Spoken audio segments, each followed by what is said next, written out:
Kirchhoff's voltage law, Kirchhoff's current law, and the standard schematic diagram form the foundational comfort zone of electrical engineering. These tools are strictly low-frequency approximations.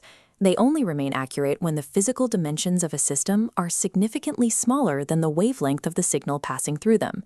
As frequencies climb and wavelengths shrink, that approximation collapses. The time it takes for a signal to traverse a physical trace becomes a critical, non-zero variable. This vintage printed circuit board demonstrates the limit. At high frequencies, traces become transmission lines, radiating energy, creating parasitic inductance that explicitly violates Kirchhoff's laws. Gustav Kirchhoff's rules are being bent by the very fields they were designed to simplify.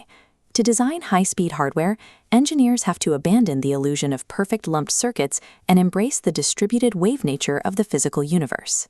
Understanding Maxwell's equations requires us to first define the physical reality of electric and magnetic fields.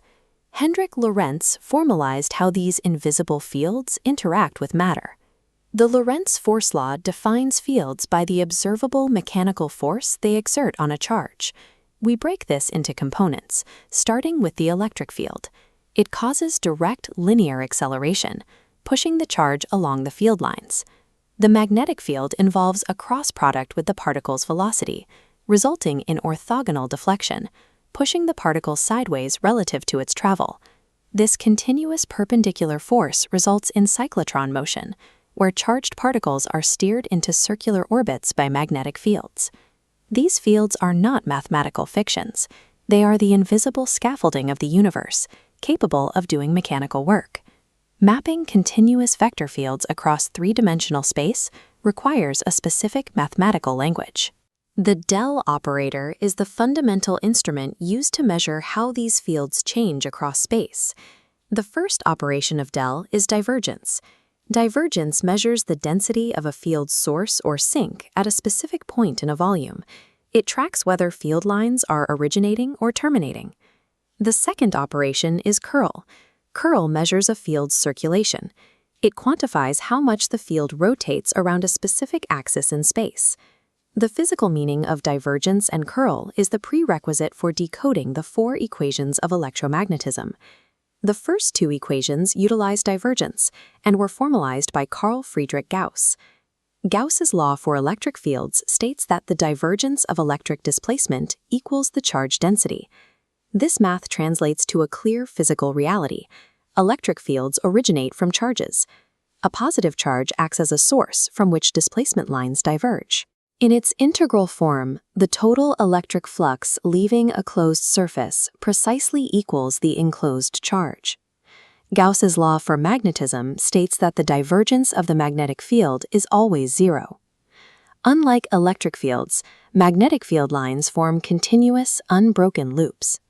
There is no source point and no termination point. This zero divergence implies a profound physical truth. Magnetic monopoles do not exist in classical physics. In a purely static universe, we see that electric fields always originate from localized charges, while magnetic fields exist only in endless, continuous circulation. Moving from static space into dynamic time reveals how these fields begin to influence one another. The English scientist Michael Faraday pioneered the groundbreaking study of electromagnetic induction in the 19th century. Faraday's law states that the curl of the electric field equals the negative time derivative of the magnetic field. Physically, this means a magnetic field that varies over time induces a spatially circulating electric field. This returns us to our opening scene. Kirchhoff's voltage law only functions by assuming this specific time derivative is zero. James Clerk Maxwell unified these concepts and added a final missing piece to the framework. Maxwell modified Ampere's law, which originally described how magnetic fields curl around physical currents. The finalized equation identity or a time-varying electric field. This is displacement current. Maxwell realized that a changing electric field generates a magnetic field, even in a pure vacuum with zero physical charge. This addition completed a feedback loop, allowing electric and magnetic fields to theoretically sustain one another without the need for physical wires. To prove the existence of electromagnetic waves, we examine a source-free vacuum where charge and current are both zero. We must determine how this coupled system behaves when all physical sources are removed. We begin by taking the curl of both sides of Faraday's law. The left side expands using a vector identity into the gradient of the divergence minus the Laplacian of the field. Since we are in a vacuum with zero charge, Gauss's law tells us the divergence is zero. That term is eliminated. On the right side, we substitute Ampere's law to remove the magnetic field variable entirely. This leaves us with the homogeneous vector Helmholtz equation. This equation proves that the spatial curvature of the field is directly proportional to its temporal acceleration. This is the mathematical definition of a self-propagating wave. The derivation naturally produces a proportionality constant.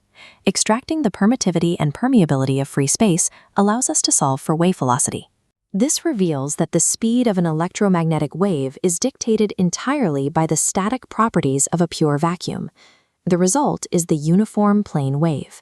The electric and magnetic fields are locked in phase, orthogonal to each other and the direction of propagation. This wave equation provides the rigorous mathematical framework used to engineer modern communication links. High-speed PCB traces, fiber optic data networks, and antenna radiation are all governed exclusively by these field interactions. By mastering the architecture of Maxwell's fields, engineers unlock the true physical layer of the modern world.